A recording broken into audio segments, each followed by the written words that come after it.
Buenas tardes a todas y todos. Os doy la bienvenida agradeciendo que vais a estar participando con nosotros en esta jornada, en esta mesa redonda sobre el tema del arte y ciencia visto desde la perspectiva de género. Esta mesa redonda es previa a la inauguración de una gran exposición sobre la cual estoy especialmente contenta y feliz, los Monstruos de la Máquina, que inauguramos esta tarde a las 7:30 después de esta mesa redonda, una exposición comisariada por Marc Garrett, que está aquí con nosotros. Él es artista, director y codirector y cofundador de Furtherfield en Londres, junto a Ruth Catlow, que también está aquí a mi derecha y que va a moderar la mesa de esta tarde. Yo solamente quería daros la bienvenida, ya me retiro, pero no puedo dejar hacer 3 apuntes simplemente para señalar lo importante que me parece el debate que iniciamos esta tarde en torno a la reflexión que reiniciamos esta tarde en torno al arte y ciencia desde la perspectiva de género.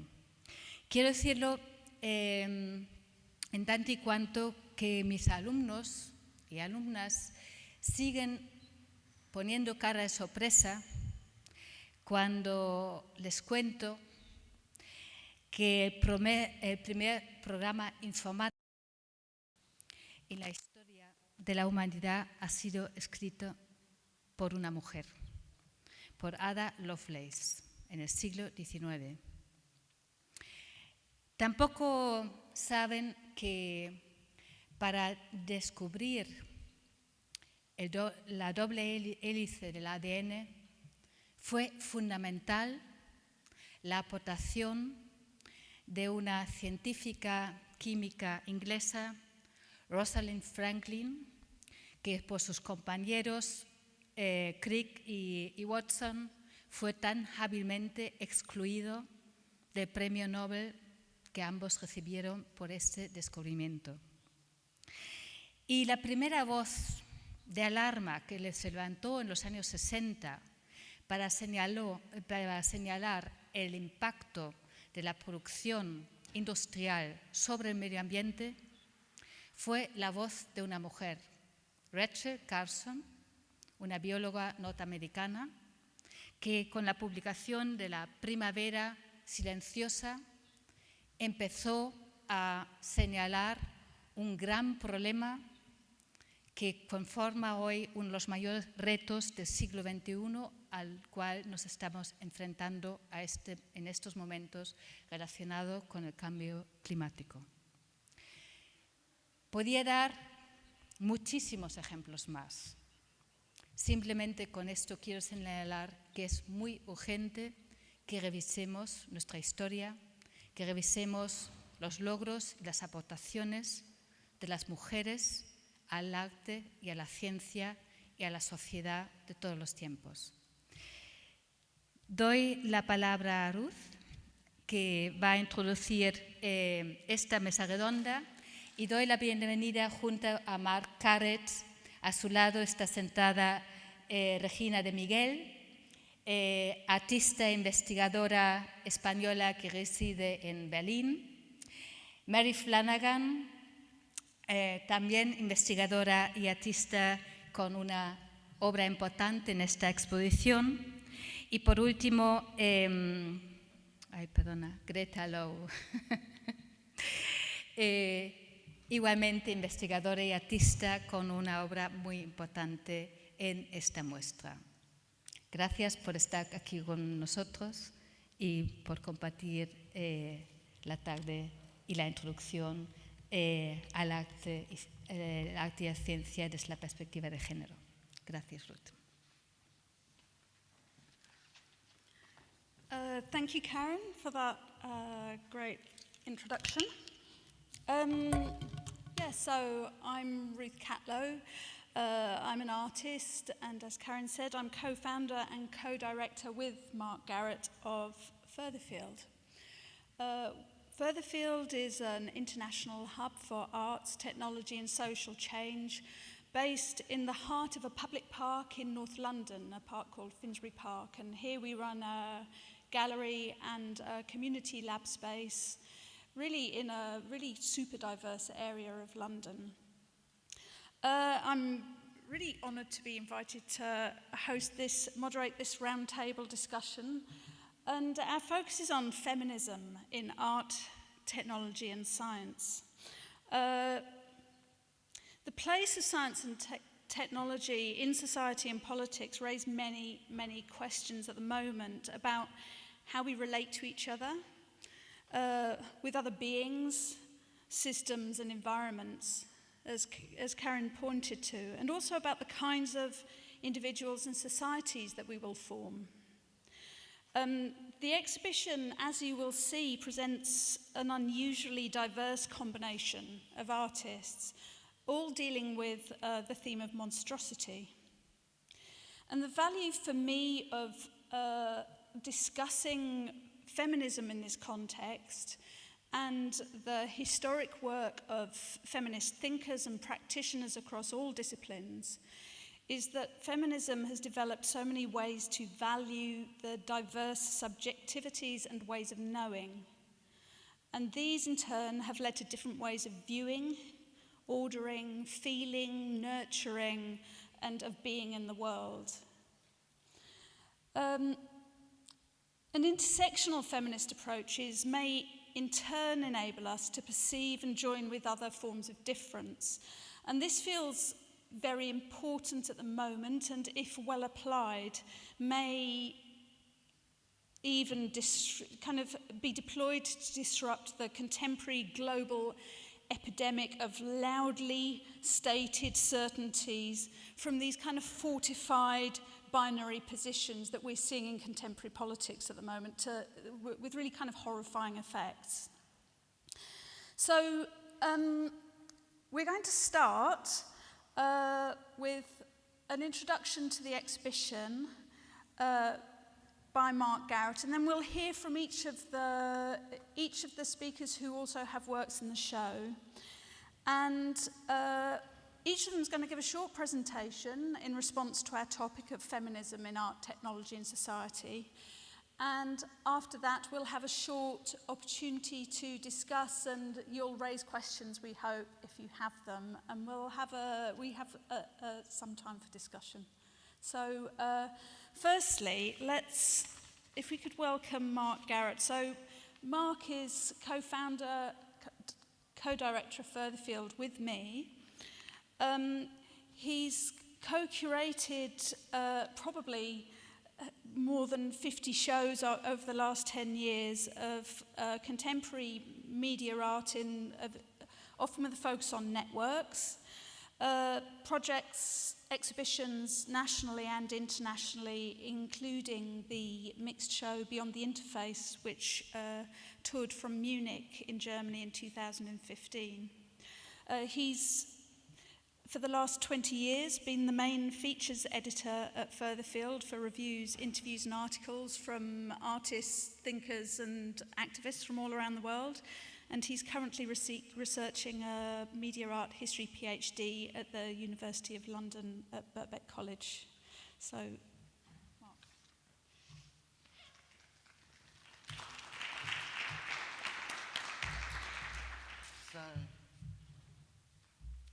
Okay.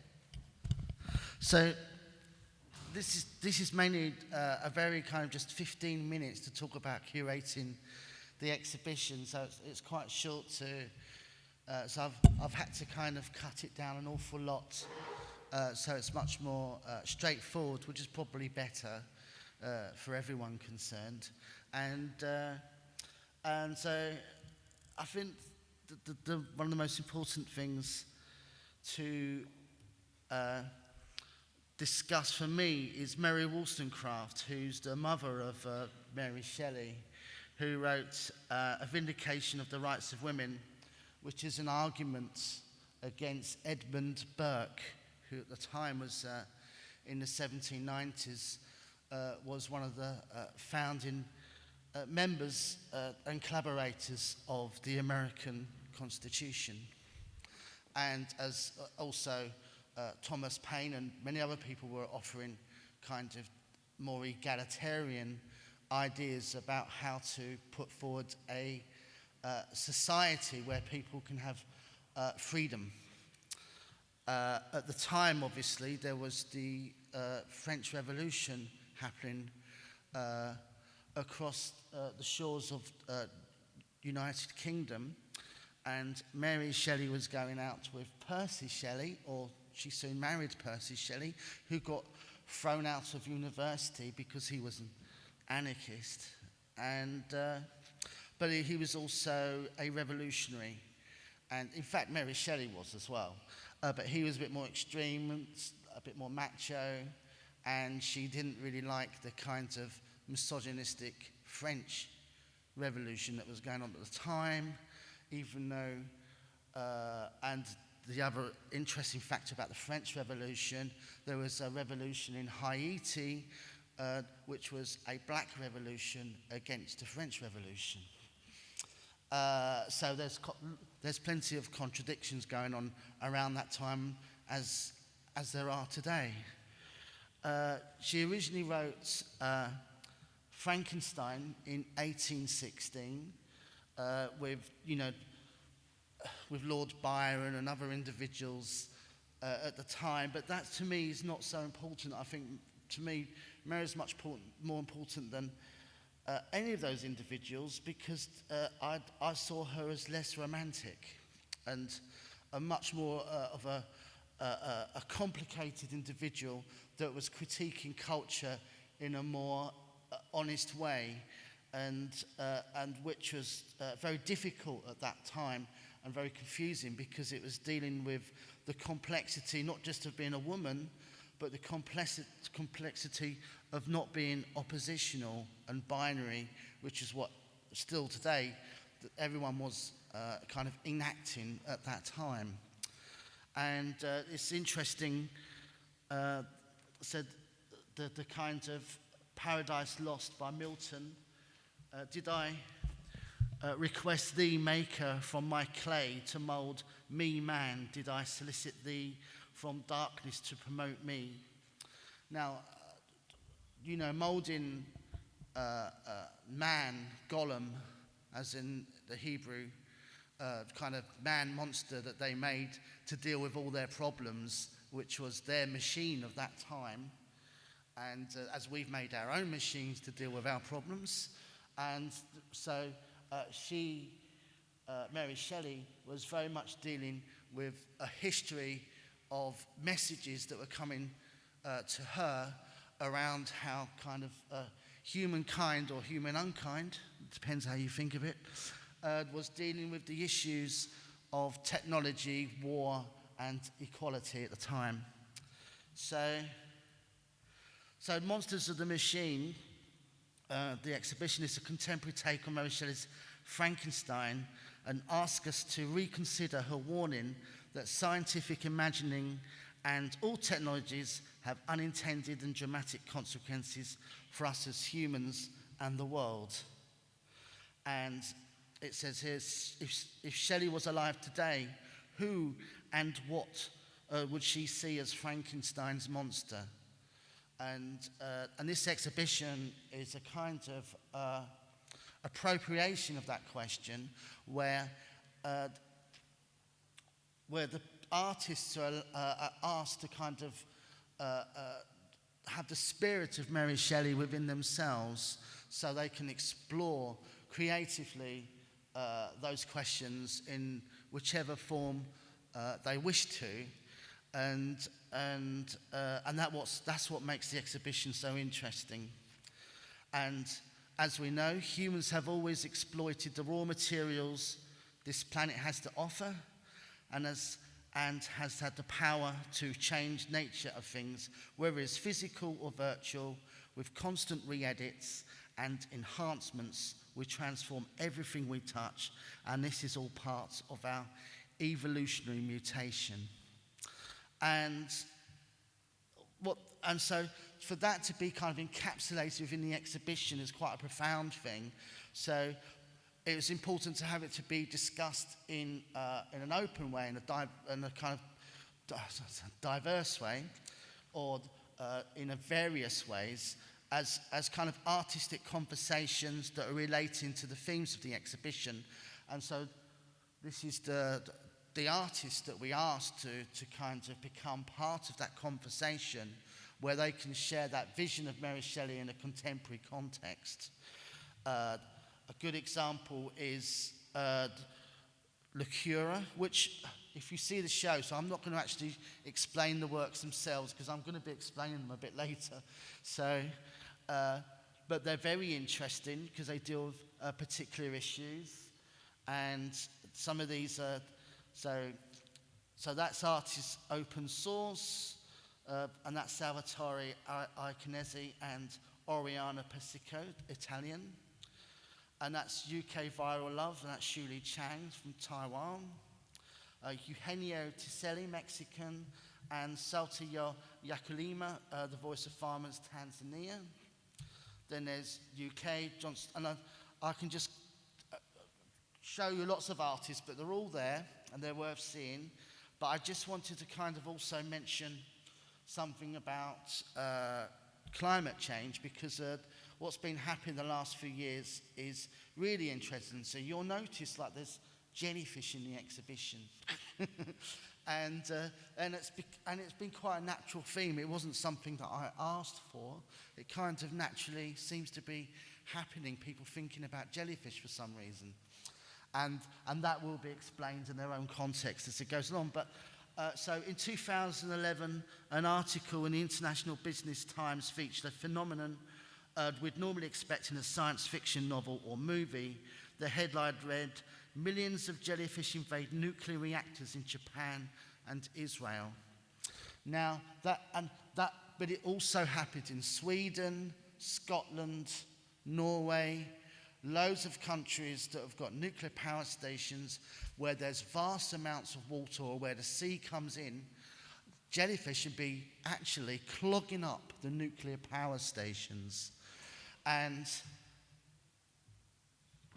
this is the amount of jellyfish that have been collected out of the power stations that are clogging them up, and then they've thrown them back into the sea. These are contaminated jellyfish, and that are happily eating at the radiation.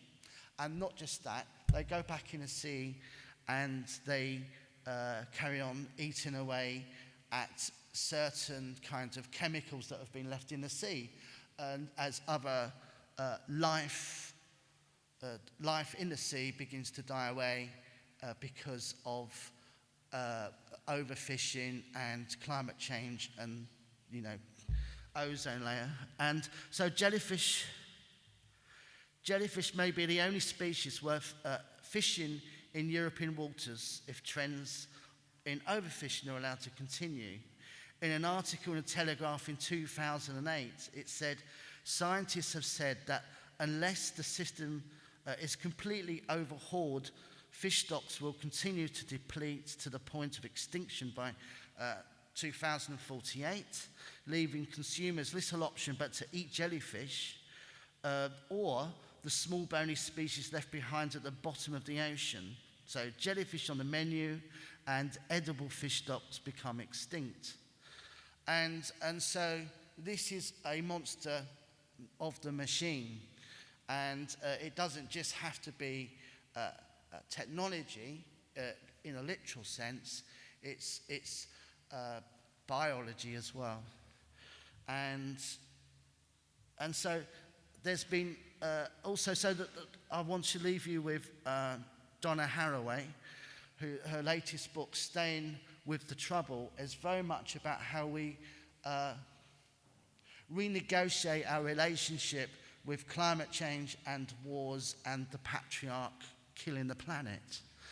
And it says, learning to stay with the trouble of living and dying together on a damaged earth will prove more conducive to the kind of thinking that would provide the means to building more livable futures. And in a way, I think that's what the exhibition is about. It's about people to renegotiate their own position in the world. And Mary Shelley, who asked this same question 200 years ago, is now more relevant than ever. That's it. Thanks.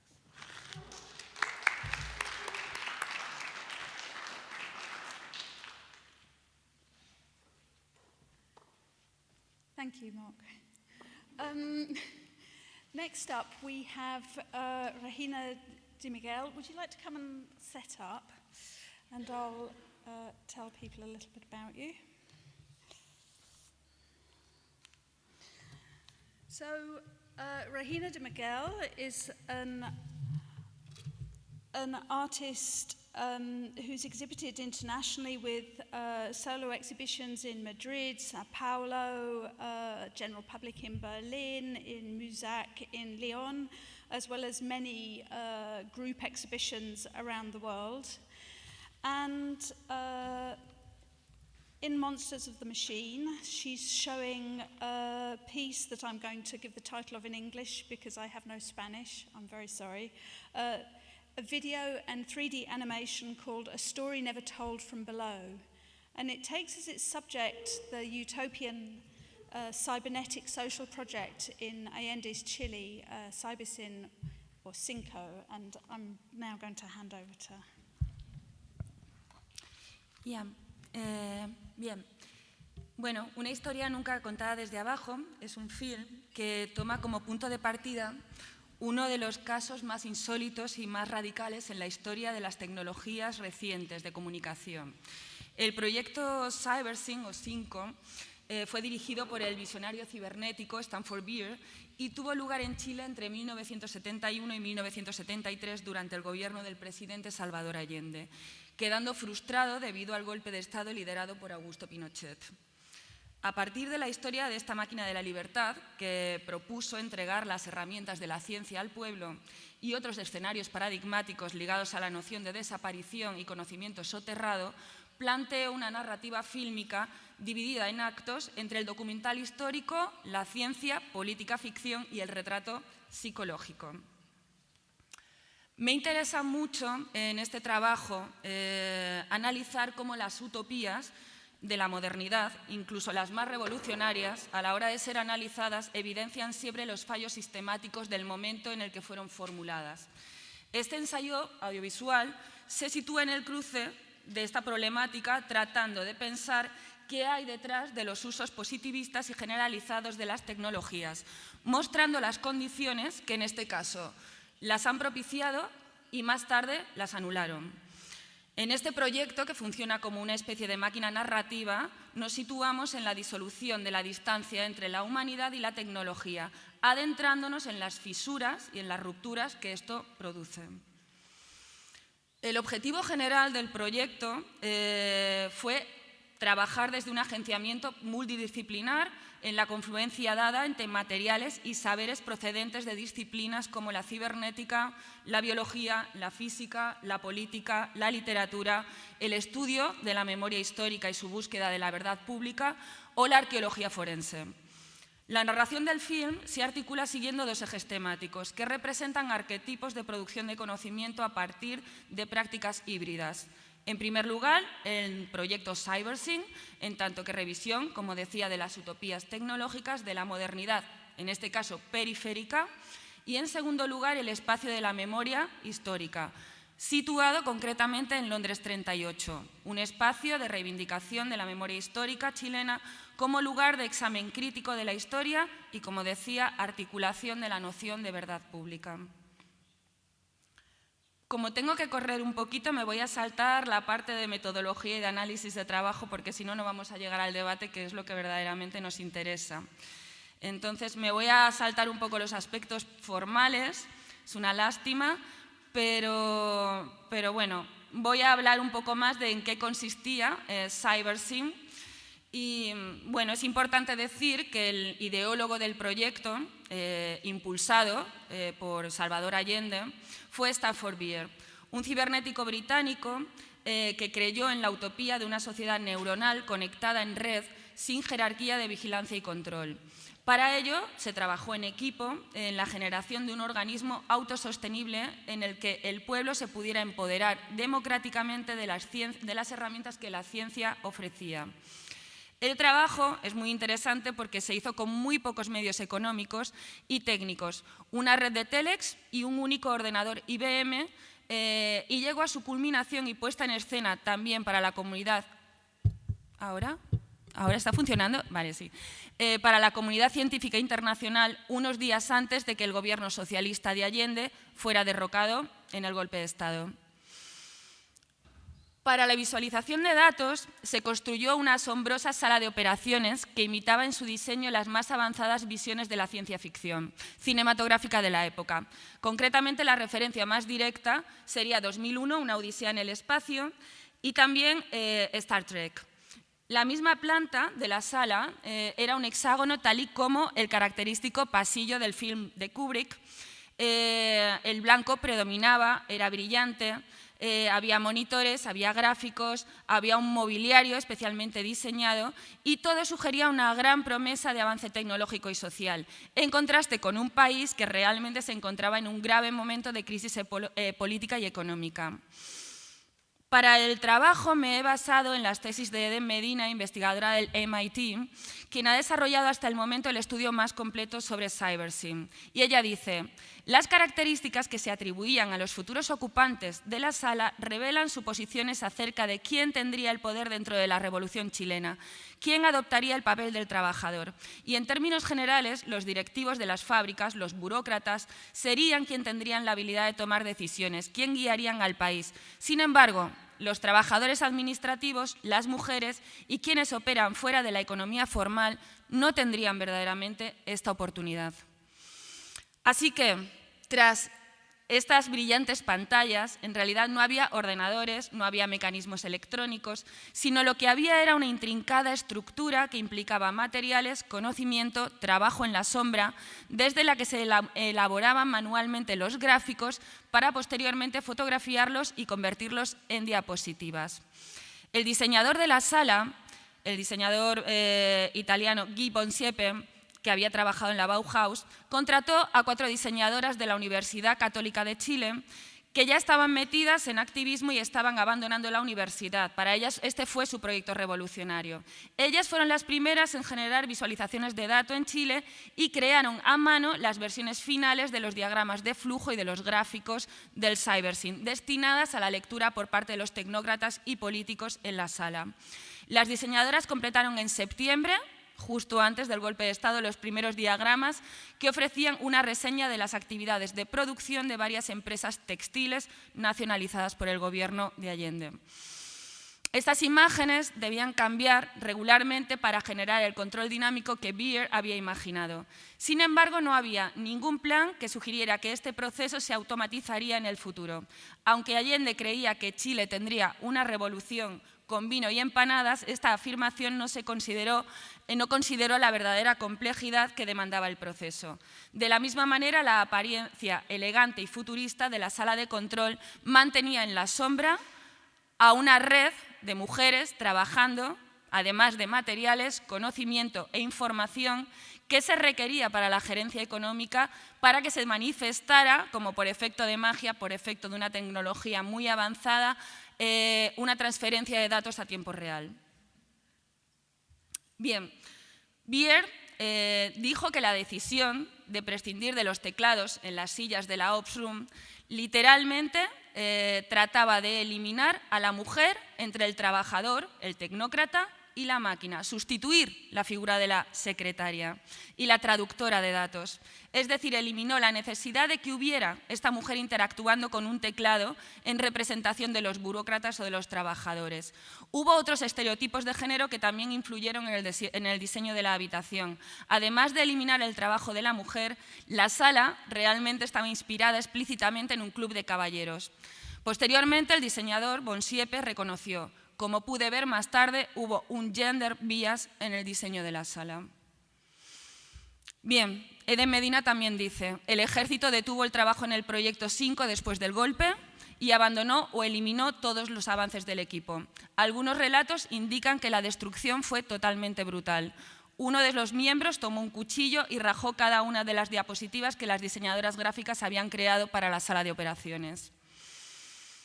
Bien, voy a resumir muy brevemente cómo hay una protagonista. Hay una protagonista fundamental en la película que recorre tiempos pasados, presentes y futuros. Es una voz femenina que nos guía en el relato, que muestra una naturaleza que parte de una tradición mitológica, literaria y cinematográfica existente alrededor de la desaparecida y la muerta, que entronca con imaginarios más cercanos, entre los que podríamos encontrar personajes como la Harry de Stanislav Lem en Solaris, personajes que no desaparecen de la conciencia de los vivos, puesto que estas desaparecidas de la historia del cybersyn también me llevó a trabajar en el documental, como veréis, acerca de la historia de los desaparecidos de la reciente historia chilena, pero no solamente de los desaparecidos de la historia chilena, sino de los desaparecidos de nuestra historia reciente y más en concreto sobre el cuerpo de la mujer, sobre lo complicado que ha sido la representación de la mujer por parte de la tecnología. Como siempre, es un cuerpo en conflicto. Y ya está. Ya. Ya.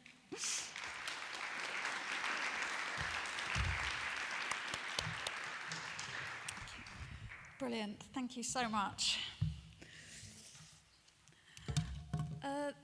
Greta, please join us.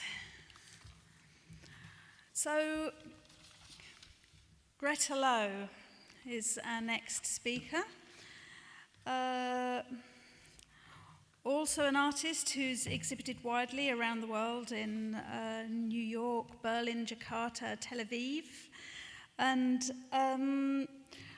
also alongside her solo artistic practice, Greta has a long-standing collaboration with the Wanayaka Aboriginal Art Center in Central Australia.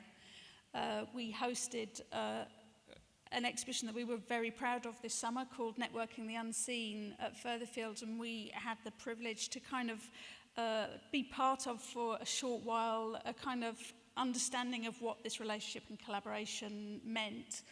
And you can see the result of another result of this collaboration in the exhibition. In a video and installation called Future Present Desert, which was created with Walpiri artists at the Wanayaka Art Center in Lajamanu. And it's an exploration of the monstrous over times and epochs.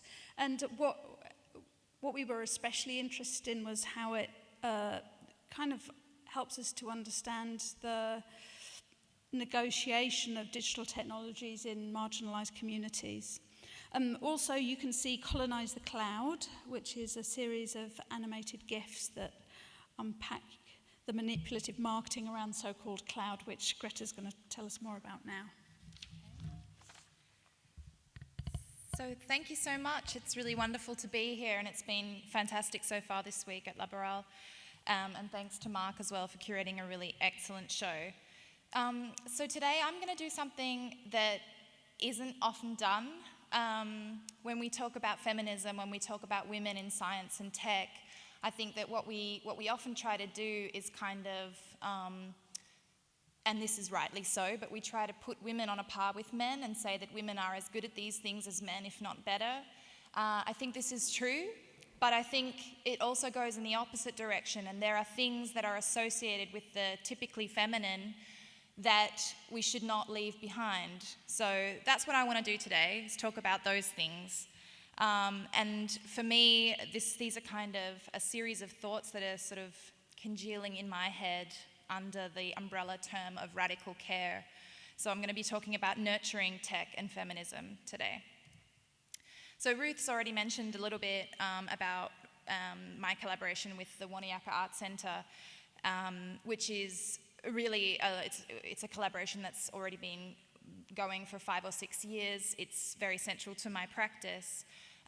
Collaboration itself is central to my practice, and I'm involved in other collaborative activities with disabled artists, for example, with universities, with different kinds of people. And I think that a lot of artists working today do a lot with collaboration, but I want to emphasize it at this point, because you'll see as I go on that this is something that I think is a principle that we can really draw a lot more out of.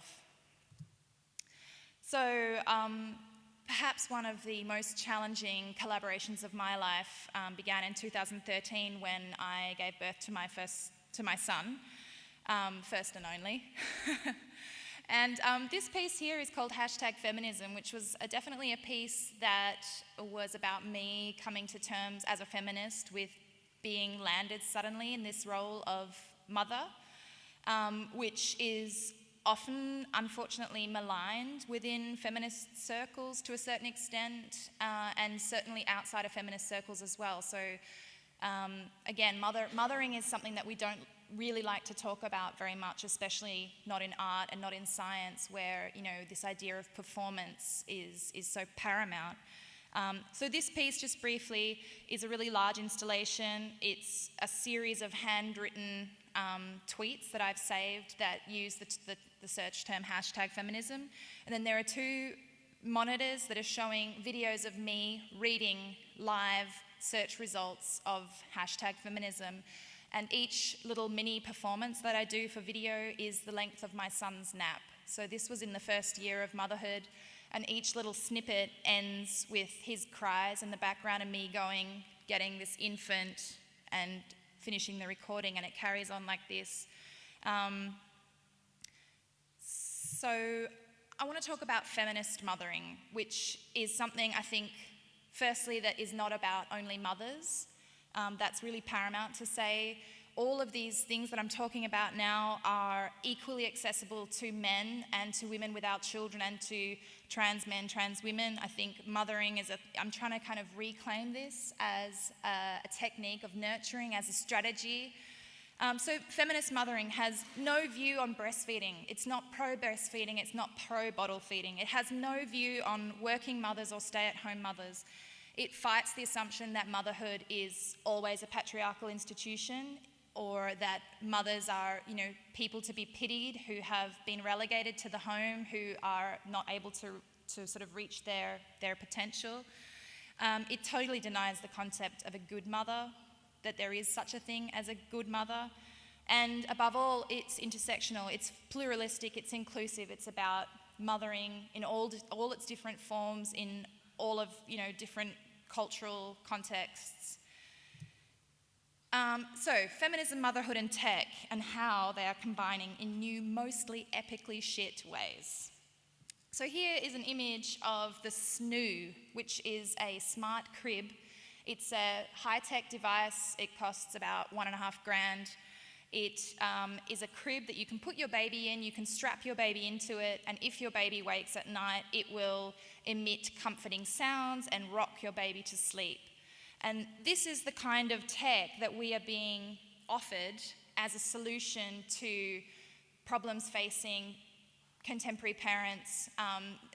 They're sort of aligned as being feminist because they free up women or parents to be better producers, to work more efficiently in the neoliberalist production model. But the problem is, I think, you know, they kind of perpetuate this image of perfection. They perpetuate this image that life can be somehow sanitized and clean, and that tech is going to save us from all the mess and the shit and the vomit and the snot of mothering and of nurturing, you know, of life.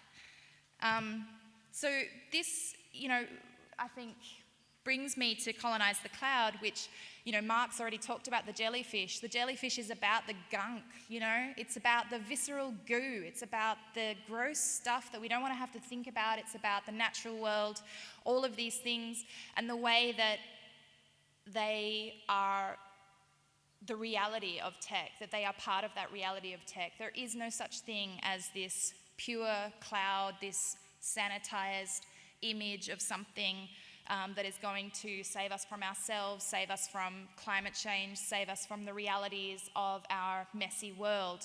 That's just not a thing. So in all of this, I'm striving to kind of come up with a definition of what radical care is, because I believe passionately that this is something that, you know, can really affect change in the world. So what is radical care? It's nurturing and feminist mothering, not just of babies, but of kin, of gardens, of cakes, of exhibition spaces, of artist communities, which is what Furtherfield does. Radical care is messy. It's, you know, it's gross. It's getting vomited on by an infant in the middle of the night. You know, that is what radical care is. It's non-hierarchical. It is, because of that, it is destructive to patriarchal institutions. So, you know, the patriarchy would have us believe that mothering, that nurturing, that caring are weakness. But these... Sorry. These are the things that give us strength, you know, especially in really, really crappy times. Radical care is protective of community. It's conducive to community building. It's intersectional. And it's collaboration.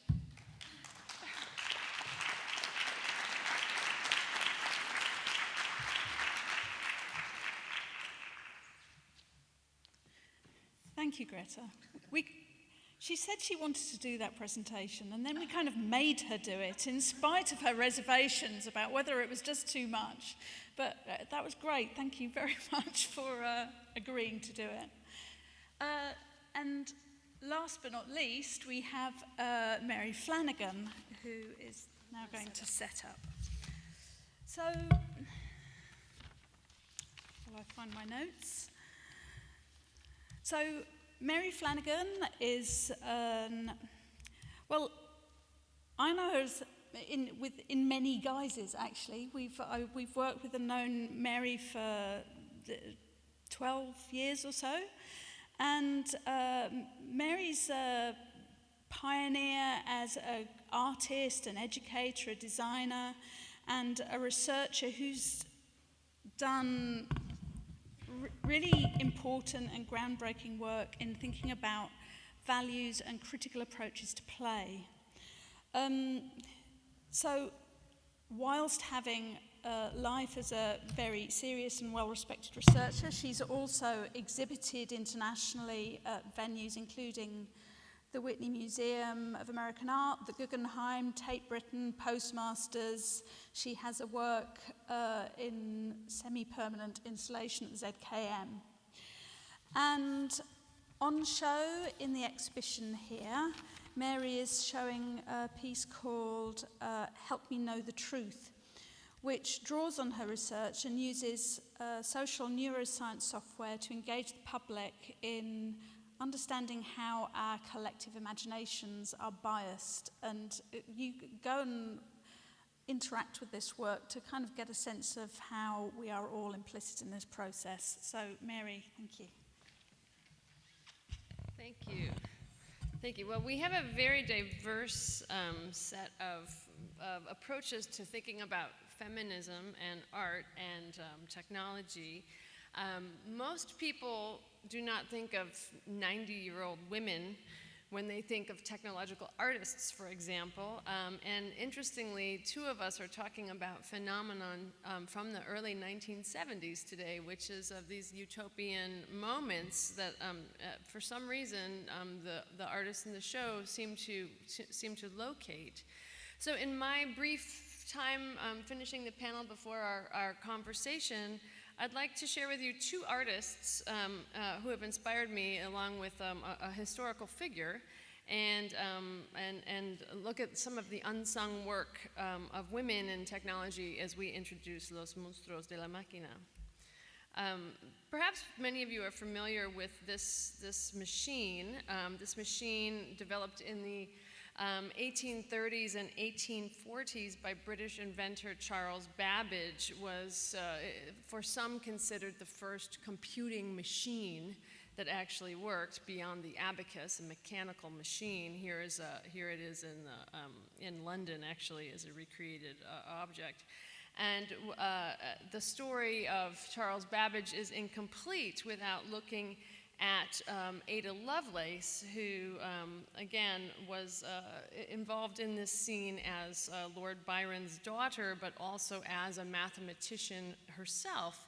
And she was most important to this invention because she actually saw what the invention could do beyond computation, that computation of numbers could actually be a symbolic language. And so this is really interesting. Babbage was a mentor to Lovelace. They met when he was 42 and she was 16 years old. There's lots of speculation on that relationship, but but beyond that, this idea that the computer could actually create art, that it could create beautiful patterns, that it could see the world as a symbolic system rather than a mathematical system, was really a turning point, and it has to do with women in computing and their influence. So she's an early figure in this space. Now, of course, technological art and instruction art since then has really flourished, from things like Moholy-Neige telephone picture from 1922. While not using a computer, it used a telephone to actually convey instructions on how to create a painting. So this is early kind of precursor to some of the digital artwork we're seeing here. And of course, since that time, at the Institute for Contemporary Art in London, shows quickly emerged, such as the Cybernetic Serendipity show, which was a really groundbreaking show of computer art. And there are some figures, however, who are left out of the story of this emergence from kind of women imagining what computers could do, early computers, to the artworks. And we find women are not as collected, their works are not as well known. So I wanted to use this opportunity to introduce two artists to you who you may or may not know well. One is Sonya Landy Sheridan. She's 91 years old, she's still alive, and she is still creating work. She has very well-known, well, to me, maybe not to everyone, this is the problem.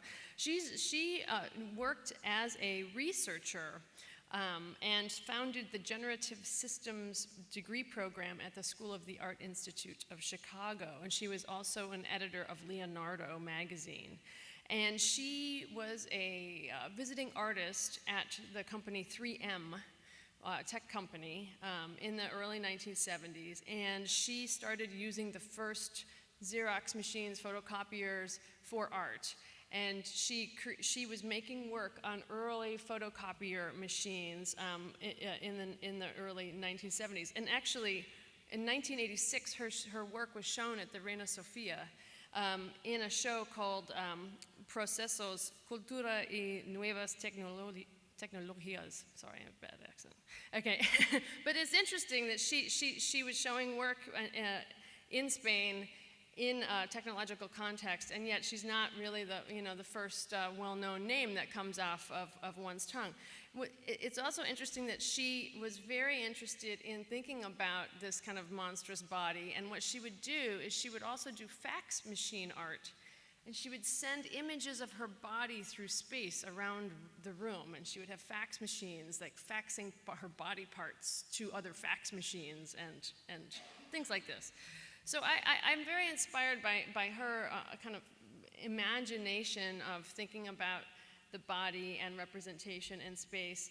And I'm also very inspired by thinking about her images of herself. You know, unlike technological images we see of idealized female bodies, she was already in her 50s or 60s when she's making some of this work. She's not a pouting teenager taking selfies. She's an adult dealing with issues of body and representation.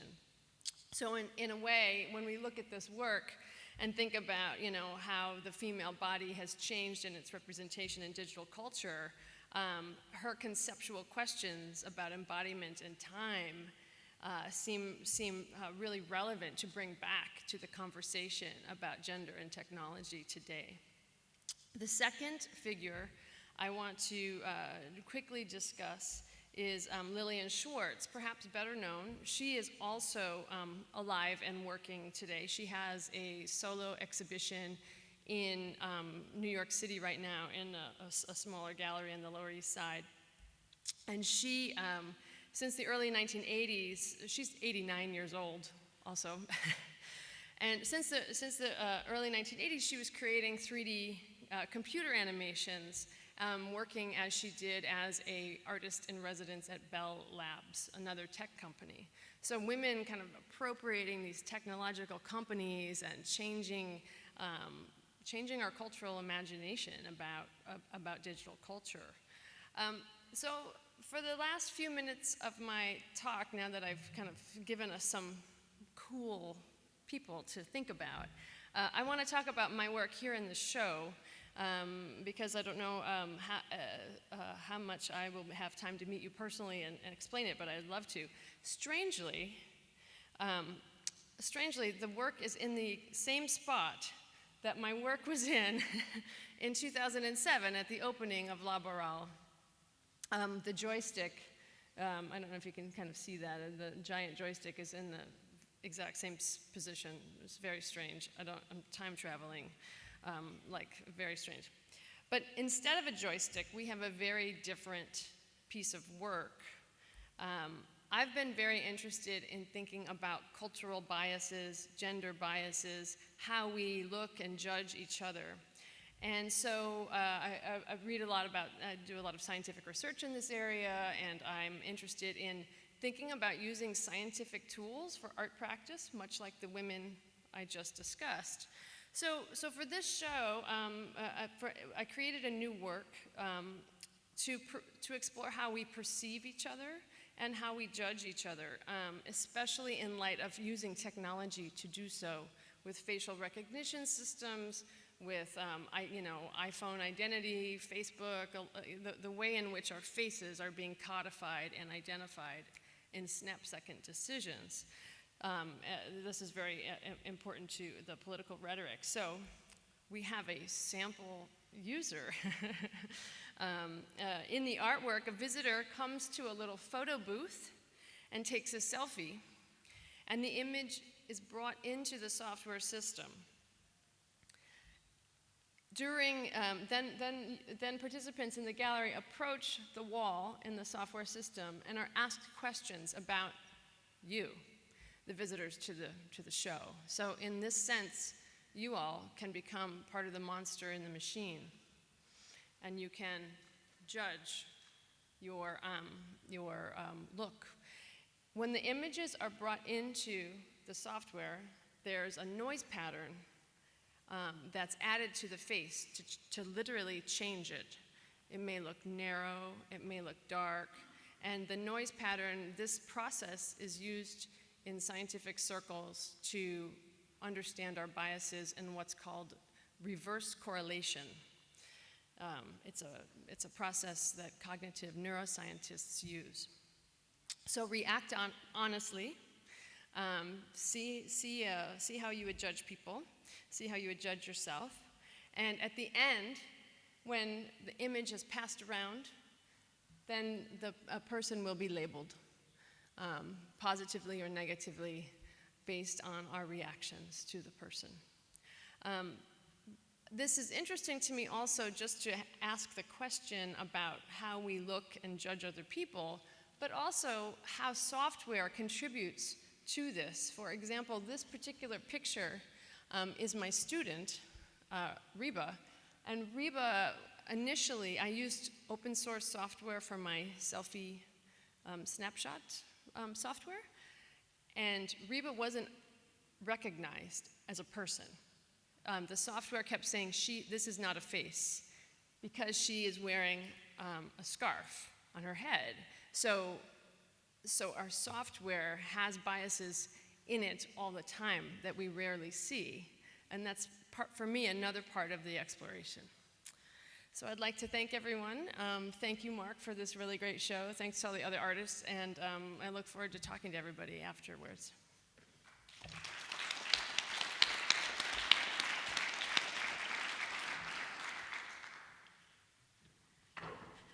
Thank you, Mary.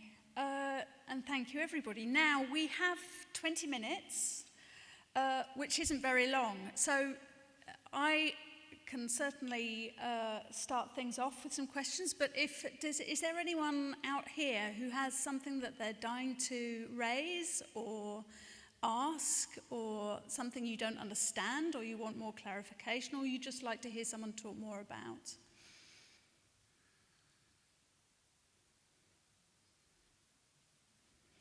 Okay. Yes. Lillian Schwartz was so much for your email, and I think it's really fascinating.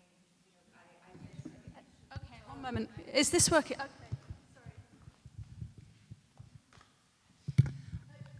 Just one moment. So speaking is Carla Gannis, who's the artist of the Garden of Emoji Delights, which you will also see in the exhibition. Lillian Schwartz, I mean, maybe we can speak more to, you know, the fact that she was working at Bell Labs, and a lot of other people, I suppose you already kind of commented on this, but, you know, she was working, I went to her studio like a year ago, you know, and she's in her 80s, and I was actually working with some of my students to assist her, you know, and she continues to work. But it seems to be a precedent that women either get recognized when they're really young, or we were talking about this earlier today, or it's not until their 70s or 80s. And, you know, what are measures that we can take to kind of change that? I suppose it's, you know, talks like this, but is there anything else you can think about in terms of, this is posed to all of you, in terms of the art and tech industry to kind of change that paradigm?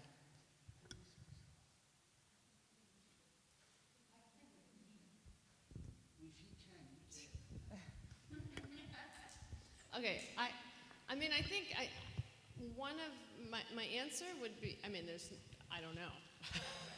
but I would hope that one way to look at this challenge is to really examine our curatorial practices and examine how we tell the story of art and actively do so. For example, I'm often lumped into game art circles, computer game circles, computer art, and very few women are shown in that space.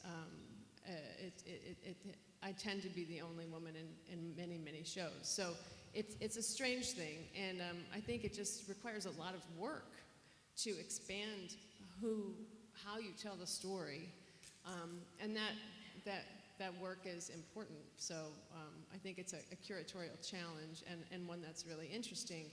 I heard earlier that this show is something like 70% women, which is, I think, kind of unheard of, that it's not talked about as a feminist girl-only show. It's just a show, and it happens to have a lot of women in it, like many other shows have happened to have a lot of men.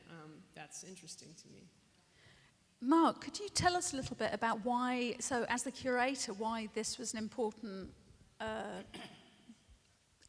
why the kind of gender balance is such an important issue for you? Well, coming from working class background in the United Kingdom, for someone like me who has come from a non-privileged background, growing up in the UK, noticing that a lot of people that get on with the art world are people that have already got support. And so I naturally found a kinship with feminism that seemed to be having similar struggles, but obviously from a different angle. But still, I found comradeship in that struggle, and growing up learning kind of different forms of deletion in history of women's art as well as working class people that have been deleted as well. So in a way, I feel that the patriarchal kind of typical privileged white male has had his voice now, and I've had enough of him, and I want him to fuck off. And I want real people to have a chance to have their voice, and I want to be part of that. And I don't want to die knowing that I've helped that man ruin the world even more, and that's why.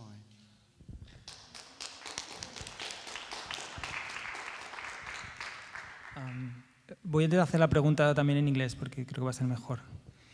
So it's a question to Marc. You finished your lecture with this that statement from Donna Haraway, her latest book about the Cthulhu scene. So at the same time, her ideas are so refreshing, so inspiring, so radical about science fiction, science fact, sympoiesis, responsibilities, critical epistemologies. It looks that it's not obvious how to turn those ideas into political action. So my question is, how do you situate that staying with the trouble in a place like London, for example? I think it's a question about how to stay with the trouble as proposed by Donna Haraway in a place like London. Very good question. And as we know that the rents are getting higher, and if you want to have a decent education, you're going to have someone that pays for that for you, or you end up in debt, especially in London or New York or a lot of countries around the world. And I think someone that comes from a self-education perspective, that's kind of learned self-code at a young age, and learns about history from libraries, and I don't believe that education only exists within universities. I believe that education actually is about collaboration and building things with other people rather than about the genius or about getting on as a career in the world. I believe there's different forms of knowledge that can be accessed and shared, and I think Donna Haraway in a way was struggling within the kind of scientific world in how to engage with that without being oppositional.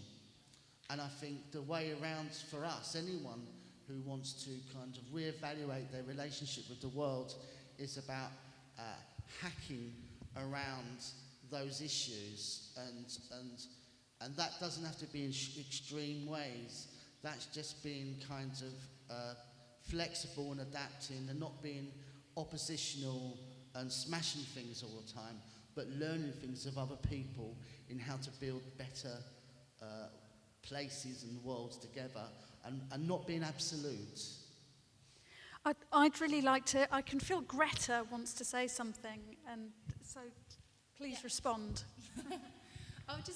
It resonates with me also, this staying with the trouble, and I think it's also about what you were saying before, and the theme of the Monsters of the Machine. It's about not expecting anything to save us, so especially not tech.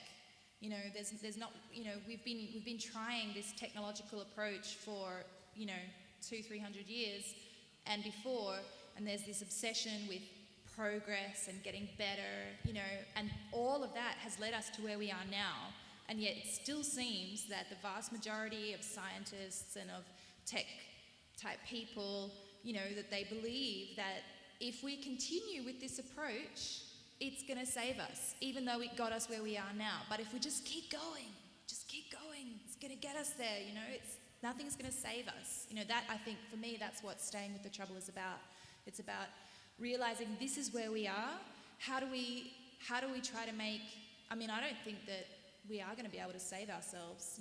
That's why Donna Haraway is a post-humanist, but I think, we can look at ways to make the future more livable for ourselves and for other species as well.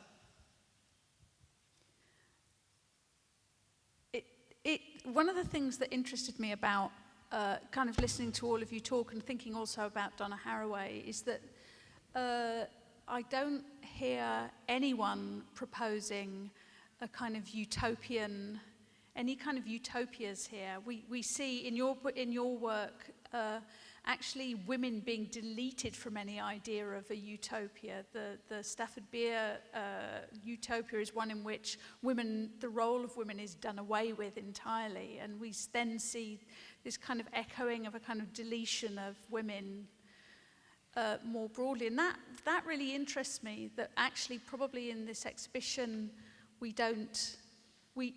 an exhibition that has so many women and the vision of women in here, we are not seeing very many kind of utopian proposals.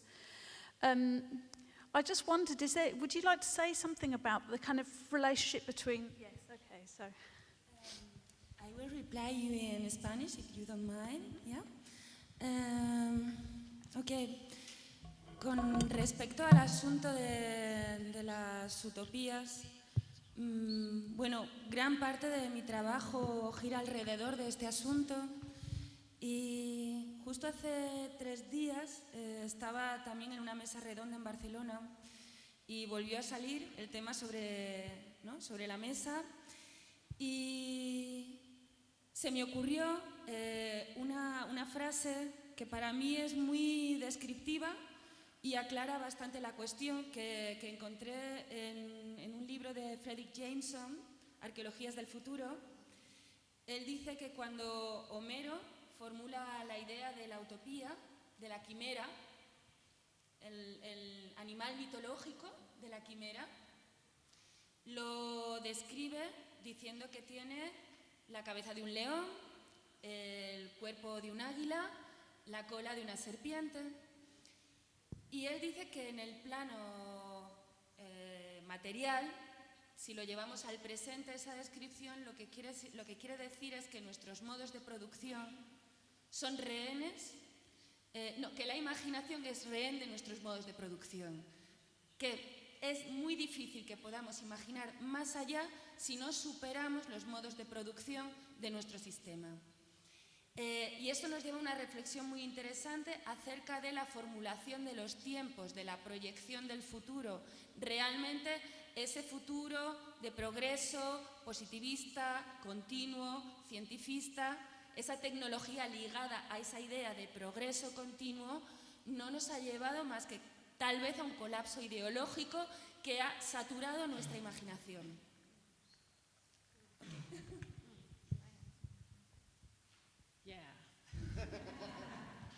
The other thing I wanted to add to that is just if you look at women's sci-fi, if you know like women's cyberpunk fiction from the 1980s and women's sci-fi, there are very few utopias that aren't turning into dystopias. I mean, it's really difficult to find feminist utopias that don't have really dark aspects of them. So I think that is just a general interesting world riddle, a riddle for the world, that why aren't women more utopian?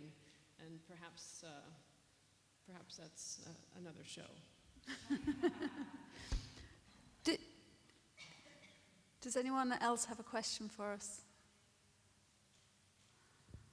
Okay, so what do we think is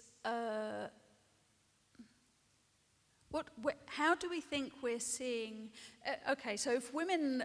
maybe it's also true that actually all utopias quickly flip to dystopias. So maybe that's also a kind of observation. Maybe it's not specific to gender.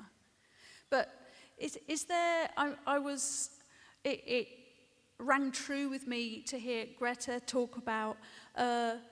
the gunk, the goo, the messy shit. I like the idea of you characterising our work in the Park of London of collaboration as being messy and difficult and someone puking on your shoes. You know, that is kind of what it's like to try and make things work with people and contexts that are different and unfamiliar and difficult. And this idea, I think there's something interesting here. So I was kind of, it just seems astonishing to me that how still women are excluded from our idea of technical cultures. And is it because there is something, is it because the feminine seems somehow more comfortable with mess in a way that is somehow incompatible with the crafting of code or technical systems or, yeah? I think it's linked to what you were talking about, collapse of ideology, that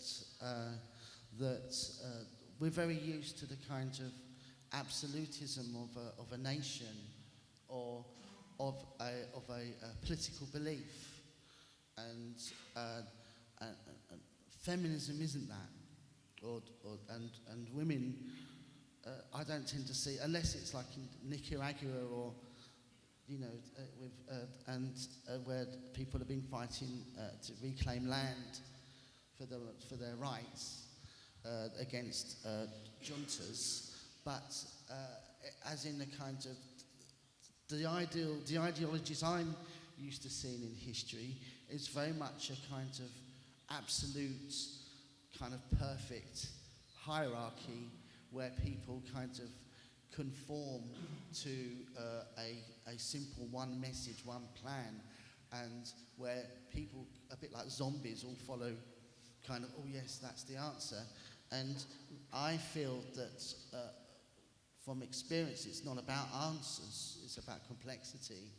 And I think that's what's so interesting, because as you were putting across, is that there's a kind of realism rather than idealism with nurturing and dealing with taking responsibility. And I feel that has something to do with it. I think in response to that, you know, in talking about the Anthropocene or whatever, you know, we can't expect to live in some sort of clean, beautiful, pure utopia if we don't deal with the garbage of today. You know, none of the kind of mess is going to, you know, clean itself up. And I think that's part of it as well, and maybe that relates to the question about the lack of feminist utopias or female utopias. Because we are dealing with the kind of the shit and the garbage and the goo, all that stuff that I think is perpetually created. So it's also hard to imagine it ever not being there, you know. And I think also it doesn't, you know, even just like menstruation, you know. I mean, we as women are used to dealing with. I mean, men should be too. We all go to the bathroom, you know. But like, these are things that we try to cut out. We try to edit out, you know. And I think for women, those things are sometimes harder to avoid, perhaps. So we're more comfortable accepting the reality of a kind of perpetual creation of waste and sort of and mess or something. But it's hard to talk about. A propósito de su comentario, no es solamente una cuestión de desastre ecológico, sino que para mí es muy interesante pensar nuestra posición como seres humanos en nuestro planeta en relación con todo aquello que no podemos definir, todo aquello que no podemos abarcar por medio de las herramientas que hemos fabricado, por toda la tecnología que hemos producido. Más que nunca, los propios paradigmas que la física, que la ciencia nos plantea, suponen unos retos indefinibles. Por ejemplo, la materia oscura, la energía oscura, los agujeros negros, nos colocan en los bordes de la definición del conocimiento y nos obligan a retroceder un paso o a hacer un desplazamiento al no podernos relacionar bien con esos actantes y asumir que hay un montón de partículas exóticas, invisibles, que nos atraviesan y que las definiciones que hemos dado a los objetos son unas definiciones absolutamente parciales, como las definiciones que nos hemos dado como géneros, como especie humana. Es muy limitada realmente. I actually see this as a source of some hope, actually. The fact that outside of what we know. Unfortunately, from what we know, we are doomed. But there is a whole load of stuff that we don't know, so maybe there is hope. Now, we're out of time, unless someone has something that they must say before we finish up. Okay, in which case, we're going to say thank you to everyone for speaking so nicely, and thank you for the questions from the floor. Thank you, and enjoy the exhibition.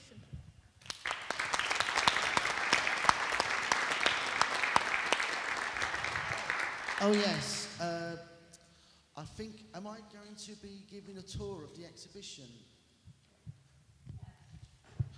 Yes, I'll keep on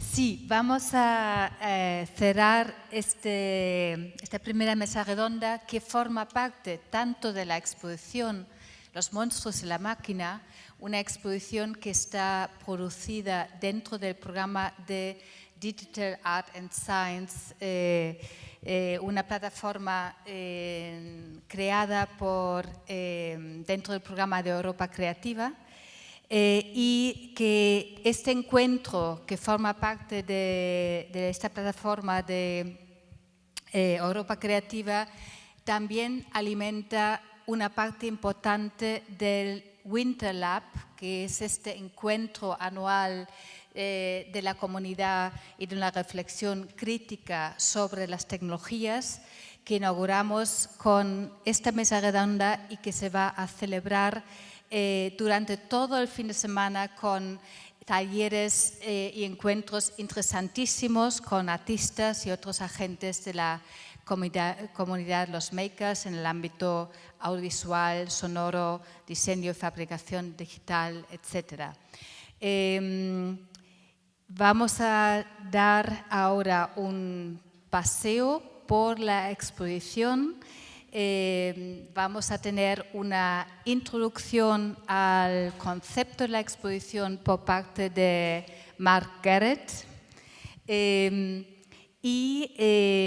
nos va a ofrecer a continuidad un paseo, una visita guiada por la muestra con los que estáis interesados a seguirle.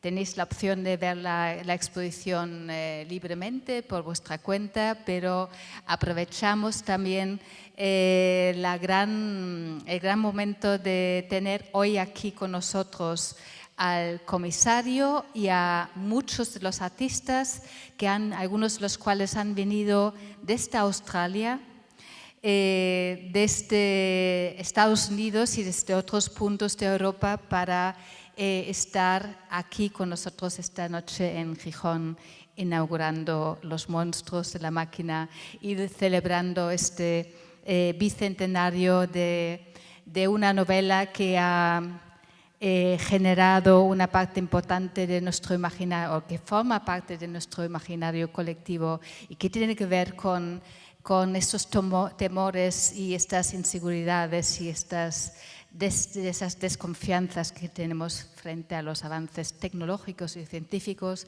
tan magistralmente articulada por una mujer a los 19 años de edad. Yo creo que también hay que decir que la figura de Frankenstein nace de la mente de una mujer a la temprana edad de 19 años que tenía Mary Shelley en 1816.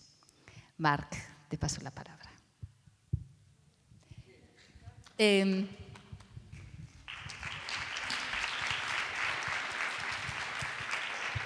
sé si hacemos. I'm not sure if we should make the opening here or if we open the door and let the people come in. Is there people out there? Un instante voy a abrir la puerta para que los demás también puedan entrar, que imagino que no quieren alterar la mesa redonda, para hacer la presentación de la exposición ahora aquí, antes del recorrido con el comisario por la muestra. Just one moment. I will have a look. Okay.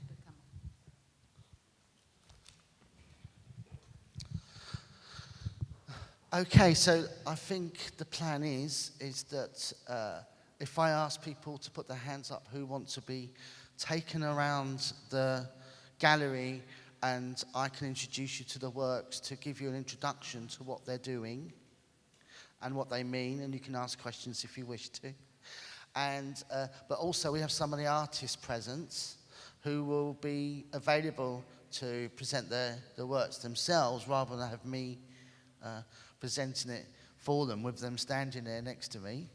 And I think it's more important that the artists themselves are able to express their own context rather than me. But I'm going to be definitely explaining some of the works for some of the artists that couldn't be here, unfortunately. And I think you'll find that it's a very kind of, what's another word for diversity? Eclectic, yes, that's nice.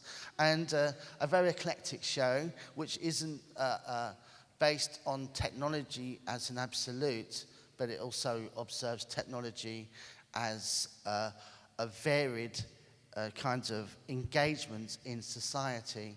And in a way, technology is timeless. It's not just digital. You know, it's actually a human relationship with the world, about us.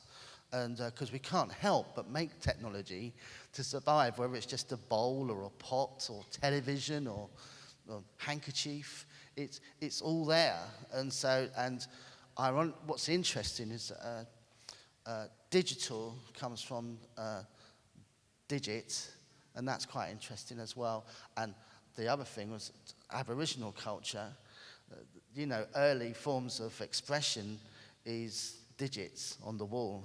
And so there's a nice connection there as well. So that's it? Should I go and hands up who wants to come with me around? And it's not, it's optional, you know, this isn't, okay.